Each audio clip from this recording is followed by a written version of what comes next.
Men tayyorlagan bulchkalar orasidagi eng mazalisi shohonasi desa ham bo'ladi.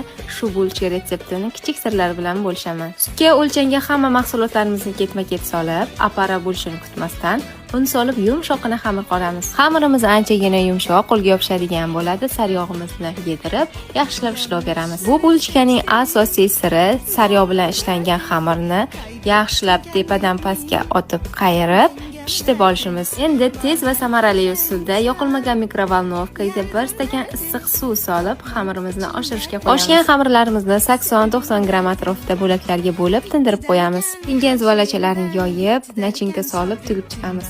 Va yana bulchkalarimiz ko'tarilib olish uchun ustini yopib 5-10 minut kutamiz. Orada ustiga sepish uchun kroshkasini tayyorlaymiz. Buning uchun shakar, un, saryog' kerak bo'ladi.